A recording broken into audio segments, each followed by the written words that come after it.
All right, so we are back to what we previously talked about. I'm excited to see how Demir Millen's up doing. Between you and me, I've always been such a big fan as Amulet of Vigor on one on Victor's side meets Thoughtseize on turn 1 for Josh.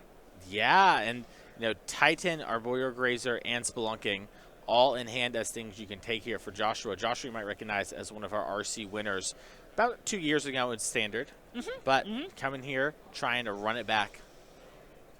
Now this is an interesting hand. Talk me through the keep here. Yeah, I mean, look, sometimes you're on a mold of 6 or whatever. This is 6. You're right. Yeah, you're right. That's totally fair. Things can go a little sideways, and you have a lot of it. You know, you have some resiliency in the form of well, if they Thoughtseize my Titan, I at least can redraw a little bit. I've got the amulet.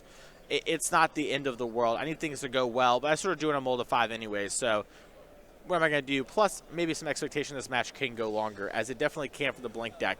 It can have those fast draws, but typically you're probably going to live to turn 5 or 6 pretty reasonably. All right, and just Echoing Deeps entering on tap, not copying anything. And on the mulligan front, especially when you are playing a grindy matchup like you're saying, it's funny to say it this way. It sounds a bit reductive, but 6 is more than 5. Yeah. That's just it matters a lot, And you're going to know Joshua 7-0. Maybe you don't even know Joshua, right? Reasonable, whatever. Right. You're living your life. You can't know every RC winner. But Joshua 7-0, you can I'm going to respect the 7-0 player. Yeah, exactly. And it's like, well, their Thoughtseize is like one of the ways they can break me up or whatever. And I don't want to go all in on a hand that just folds to that. So I've got this amulet. Let's hope things work out here as Victor is trying to figure out exactly how we want to play this turn. And if you're in Josh's seat, there's got to be part of you that's going, oh, come on, you have to think about something. Come on. All right, Green Sun for 0. All right, well, Joshua's Fatal Push in hand that was looking a little meek might have a premium target now. You know what a pirate's favorite land is? Are you ready to tell me? Dryad Arbor. That's a good one. I was so close in the Arbor, I couldn't figure out the Arbor. Yeah, no, that's nice. That's nice. We're on the same track. God, I love Dryad Arbor. It's great. And I mean, Green Sun Zenith recently unbanned in Modern. This is one of the decks where it's getting a huge upgrade for, along with the Yawgmoth deck. That's sort of the other deck that really uses Green Sun well. All right, so here's a Fetch Shock from Josh.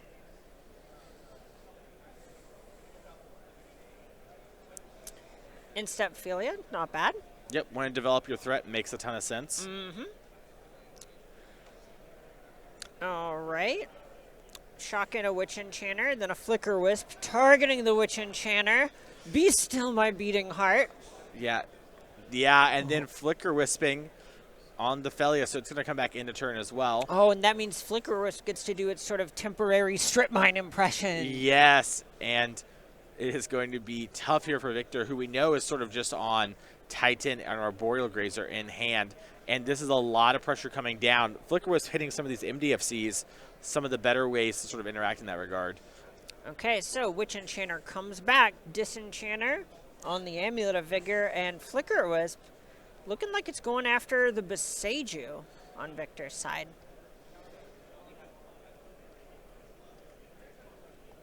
Interesting. Okay, Dryad Arbor and Echoing Deep teaming up to play a Simic Growth Chamber.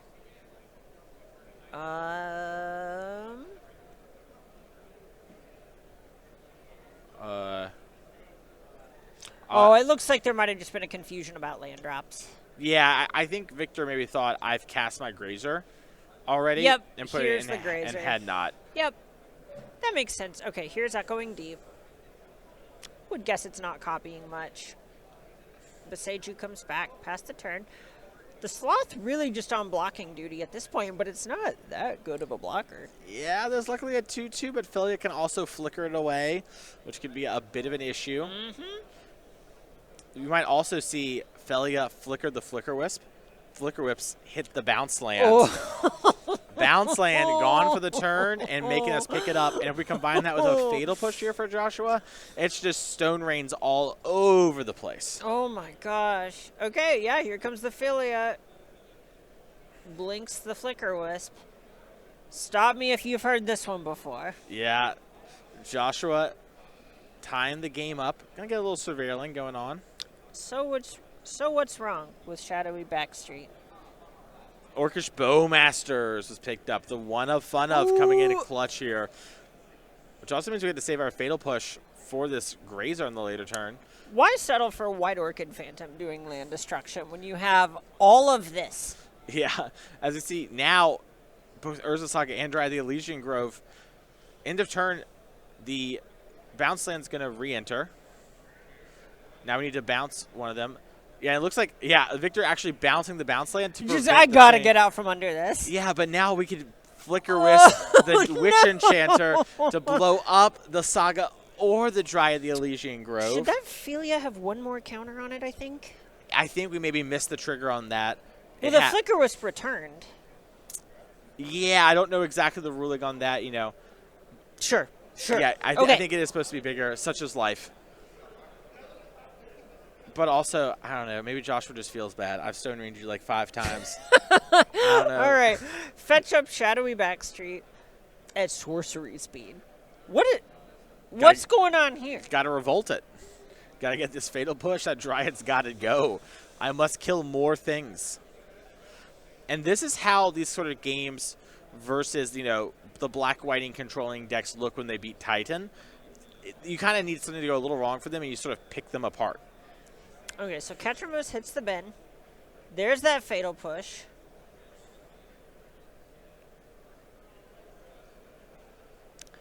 Not quite lethal on board here. And yeah, we can flicker a lot of different things. Looks like we're going to flicker the Flicker Wisp. It is pretty tempting to get this Disenchanter off the board. Looks like the players maybe are talking to Judge about the Felia thing that we missed. I am not strong enough to not blink the Witch Enchanter. My opponent's on 2 lands if I do that. I get that Flickerus does it as well, but Flickerus is also a 3/3. Right. Or 3/1, excuse me, bigger than a 2/2. That's math. Yeah. Sorry, I held my fingers. I wanted to double check.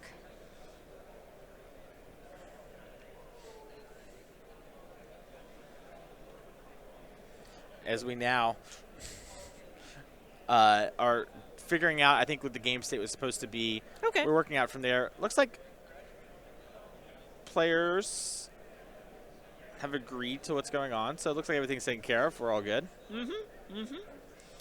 All right, so it looks like it is Flicker Wisp that's going to get exiled for a second. Witch Enchanter gets blocked by Arboreal Grazer.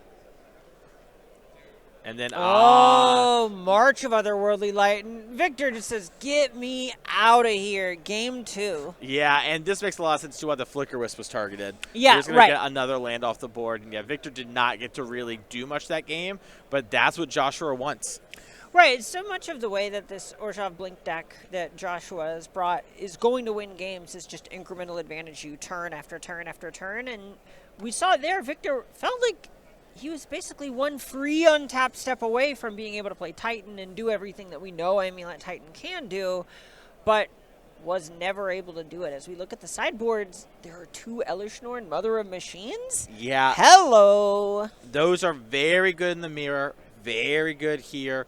Pretty good versus Breach, too. Elishnorn Mother Machine, kind of an all-star right now in Modern. And packing double. Oh, yeah. Besides that, you know, we have some cards like 6 that can help us maybe rebuild and play that sort of longer, grindier game.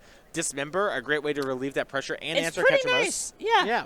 Ketramose indestructible, but still targetable. So we can lower its power practice. So pretty nice there. And then on the other side here for Joshua, you know, I got to mention, even if we're not bringing in Blood Baron of Viscopa, brought it here for the weekend, seemingly for the mirror, not for this one, but kind of a spicy one. I've definitely seen people kind of debating online Blood Baron of Viscopa versus Stillmoon Cavalier. Yeah, a debate as old as time. Well, yeah, okay, yeah, sure.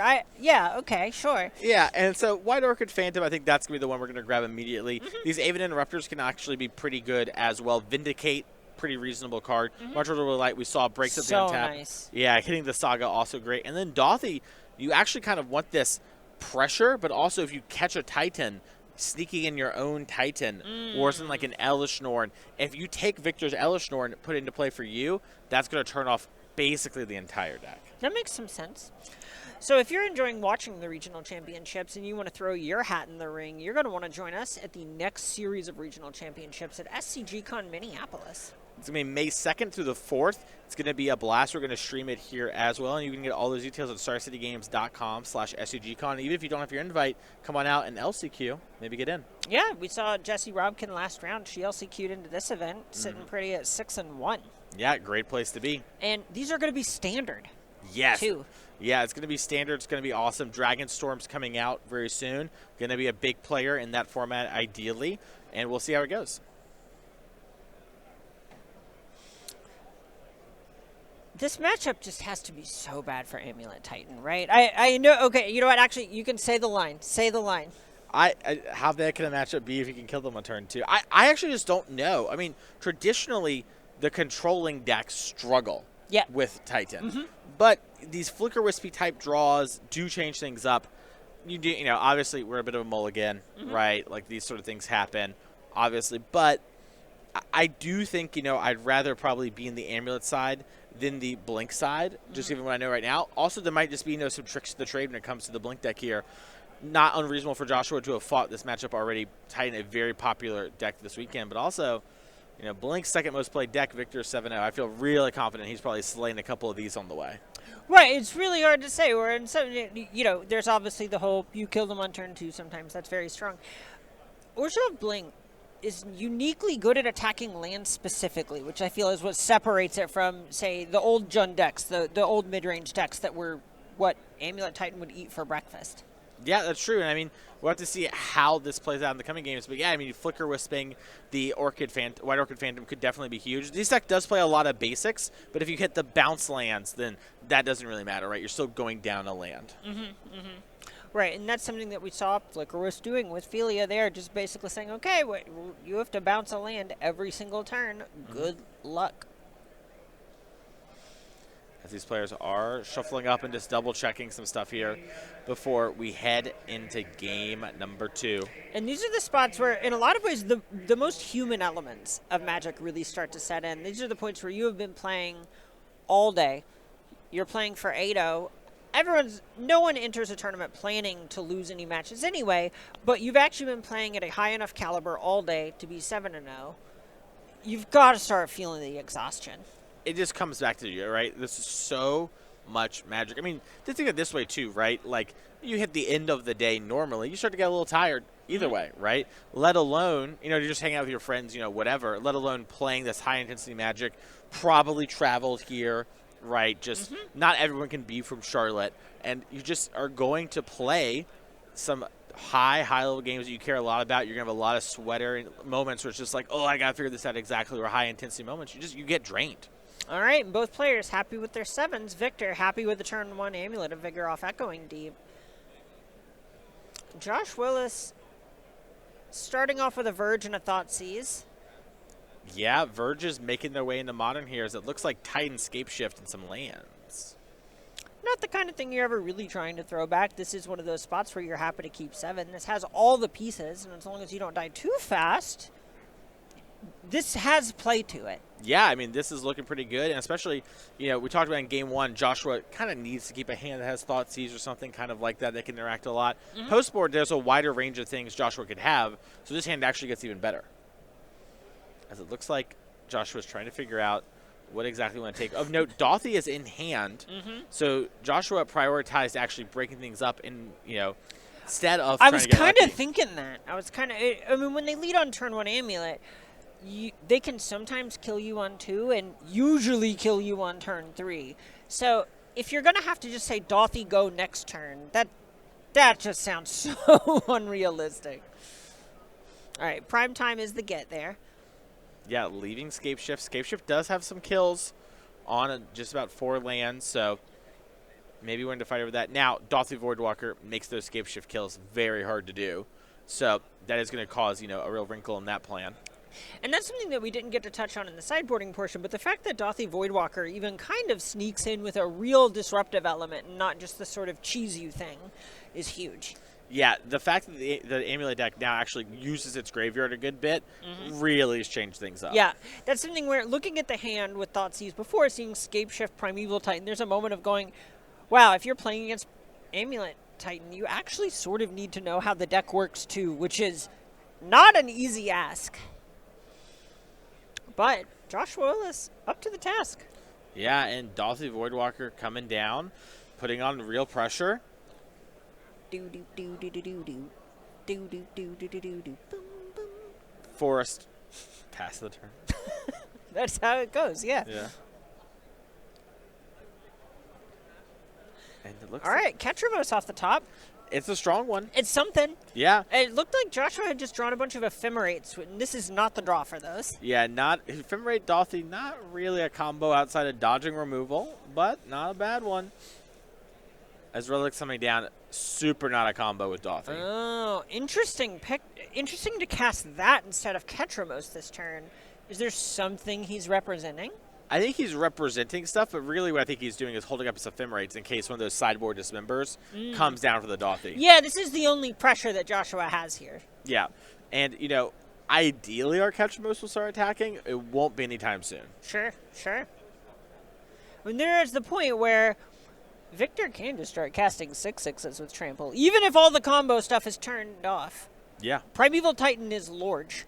It's very large.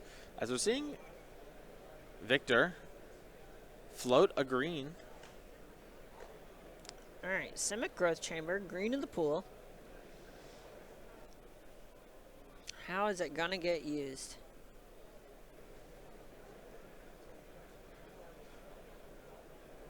Dryad of the Elysian Grove.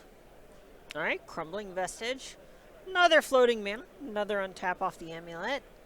Scape Shift time. Yeah, and I think this is the moment of getting Valakuts.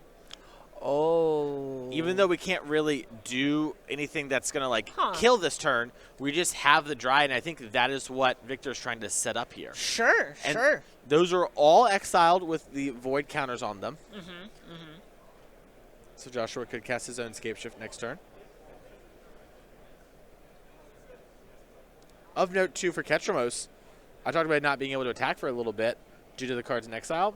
We just got a lot of cards in exile. That's true. This is really huge. And that might even be another reason that Joshua didn't want to deploy it, is you know that Scape Shift's over there. Victor might not be interested in just slamming it if you know it's going to turn on a pretty sizable attacker. Yeah. And it looks like Victor is trying to figure out, okay, what exactly do I want? Looks like Joshua maybe has a bit of a dirty sleeve and is like, hey, I'm trying to fix my sleeve real quick.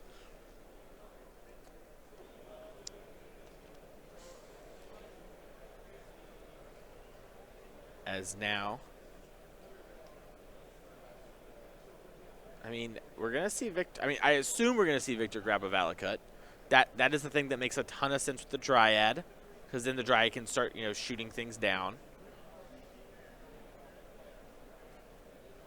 Looks like maybe a bounce land getting eyed here. It's possible Victor's trying to set up just having mana for an Elishnorn. Oh, okay. All right. All right, so Lotus Field. There are some Teleria West lines from here where if you just say, I'm never going to cast another spell, but I don't think you can beat the stuff I'm getting. Yeah. And Lotus Field implies to me that we think this game is ending. Right. I thought we were out here just having a good old time, going to get a Valakut, it's past the turn. This is the funny thing about Amulet Titan is, for me, it almost just feels like watching Houdini or something where you're just like, okay, I vaguely understand the mechanics of what's going on. I couldn't do that. But it's just a magic trick. It's so cool. Magic tricks are dope. Mirror Pool coming down. No, Urza's Cave. Okay. That's going to let us search for more lands. I like lands. From the creators of Searching for 4 Lands comes Searching for a 5th land. All right, here's Otawara. Maybe, no. Maybe they're just mana sources, and these are the ones that Victor's trying to get out of his deck. Maybe. As there's okay, Teleria West. Okay, we have a plan now. Okay. Okay. That's the way to find Summoner's Pact. That's very good from this spot. Because it lets you search your deck more. Well, I know. yeah, so this is another, it feels like Victor's softly, politely declaring that the game is about to end. Yeah, I guess my real question is, what are we doing with all this mana? 'Cause Three of these lands are about to evaporate. Well, yeah, we're going to lose 3 of them. We can float some mana, right? So the Teleria West, it's going to pay for 1 on its own transmute. The Growth Chamber pays for the rest. You have Vestige for 1. And then now we have the Lotus Field up. Now we're going to transmute for Teleria West. Okay. I believe. All right, there's Summoner's Pact. So normally at this point, we would be getting like Aftermath Analyst, and I'd be telling you about, you know, the 7 stages that we're going to go through in order to come out a victor. But this Dauthi Voidwalker is causing some issues. I'm feeling like Victor just passed the turn. Sure, okay, just developing the 3 lands off Lotus Field. It's possible. Joshua's fetching with the Surveil, implying the turn's over. All right, cutting each other's stacks. This is why I could never play Amulet. Yeah, this is a real Yahoo Yippee moment if you're Joshua. Your opponent casts Scape Shift. You thought what's going to happen? They seem to think something's going to. Oh, I like this. Does it get around Lotus Field? Just a little check. Just double check if White Orchid Phantom can target Lotus Field. That's the card on top for Joshua. Yeah, Krinko Buzz Crusher can because it's worded in a way that makes it work. But White Orchid Phantom, not worded in a way where it works. All right, gets flipped over by Joshua. Probably going to try and find something else on the draw step. And he finds... You see that Victor gave a little smile there when he hit the graveyard? Yeah. Not today. Do you think Victor's been Krinko Buzz Crushered in Modern? Honestly, Probably has. Yeah, I have. Probably It's has. got to happen at least once. Thank you, production, for pulling it up on screen. And look how big it is. It's got 4 power, 4 toughness, all the trimmings. It has trample too, in case you need to get beaten down too. And once you blow up their land, you got to give them a little oomph. Classic Flample situation. Yeah, and just elegant in its wording.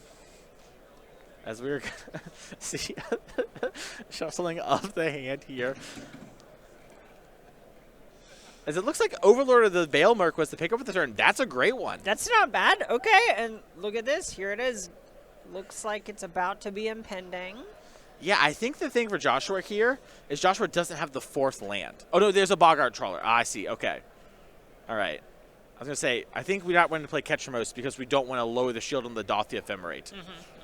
But now we have Ketramos. We can start cooking. Yeah, it's if you do something like Impend the Overlord, it kind of asks, what are you looking for? Maybe Solitude is something that he would love to find to just try and check this Dryad of the Elysian Grove. Finds another Dauthi Voidwalker. Oh, I thought that was Emperor of Bones. Maybe it was. I'm pretty sure it's Dauthi. We'll find out soon. Yeah, we will. There's 2 Dauthis. Why would I not draw both of them? Yeah, no, I mean, that's just a pretty reasonable question. Okay, so Exile's Relic. Yeah. Gonna draw an indeterminate number of cards off Ketramos. Yeah. I think there's a question on where does this Titan go? Does it go to the Shadowverse, as it were, you know, with the Dauthi? I don't think it is. I think they're just double-checking. I think it's separate. Yeah, I agree with you. Yeah, it's a replacement effect on when it would go to the graveyard, not when it, like, leaves. Correct. Yeah. Right. A good question to ask, you know, you want to make sure. I think Joshua wanted to draw 3 more than anything. Right, so basically the way that worked that way is because 1 triggers from the relic exiling itself, 1 is from a card getting exiled from Victor's graveyard, and then the other 1 is from Joshua's graveyard getting exiled. Production, can I get Ancestral Recall on the screen? Because I think I just saw that happen there. It was looking pretty good to me. Is that Power Crept Ancestral Recall hitting the graveyard as well? Oh, wow. It really makes you think. That's great. This is actually kind of a picture of probably how Victor was feeling on the inside watching that happen. You see, I imagine that little person is how you feel when I'm saying production pull up Ancestral Recall. That's actually true. That's actually true. I did exactly that and looked over to Jeremy. Speaking of doing exactly that, Lotus Field coming down. And then it looks like we're Summoner's Pacting. And yeah, we have a bunch of floating mana. It's go time. Yeah, so I think while we were joking around, we played Forest, we played Lotus Field, we floated 4 green. We cast Summoner's Pact, we're going into our deck, we're going to try and find something to take over the game here. Probably Primeval Titan. It could be a Cultivator Colossus type card. We'll have to see which one we go for. If you're in Victor's seat, this has got to be the spot where you're going, okay, my opponent just drew a bunch of cards. This is the shields down moment. It is now or it is never. Definitely. And Colossus can make a lot of things happen. You know, I remember one time I was like just in the same spot Joshua is, where it's like they basically have nothing, and Colossus drew 15 lands, and they just moved through the deck, and I was like, that's so big. It makes the impossible happen. Basically turns every land in your hand into a spell, because you just keep going. And Joshua has Solitude, though. So if you're going to do it, now's typically the best time. Bojuka Bog, Vesuva, copy Lotus Field. All right, we hit a spell. I'm not sure which one it is. Not a land. That's really what matters in this spot. So Vesuva copied the Lotus Field, sacked the real Lotus Field in the bog, untapped, casts another Amulet of Vigor. All right, okay. This Cultivator Colossus is a 1/1, man. Like it could have been so much bigger. This is not... I don't think we can call it a Colossus. This is just... a Cultivator. Yeah, a Cultivator. Well, it has room to grow. It's kind of like when you get a puppy. It is exactly like that. Yeah, you know, I've never had a puppy, but you sound confident. Why would I lie? I mean, yeah, no, exactly. Why would you lie about something like that? It's such a strange spot to lie over nothing. Yeah. Well, that's because it's an apt comparison, as we do seem to have Solitude now. Okay. It looks like we are going to sort of go, and that's going to trigger our Ketchumos to get some redraws. We also have this Ephemerate. All right, so Solitude gains the 1. Then Joshua loses the 1. Draws the card. Ephemerate. Going to go after the Dryad of the Elysian Grove. How you feeling about that advantage meter? As it looks like there is no cards in hand for Victor. And Joshua is moving quickly. It looks like Joshua is trying to count, like, okay, what can I do here? Drew March for the Worldly Light. Great way to actually stop these amulets, which is one of the few ways you could lose this game. We have Lethal and 2 set up here, so I would not be surprised if Joshua does something along those lines. Might also play Relic, pop Relic. Right, Joshua is so firmly in the spot of, okay, I have basically won this game, but how do I make sure I don't lose a game I have effectively won? So we see the swing for 7, Victor down to 10. Joshua with a full grip at this point.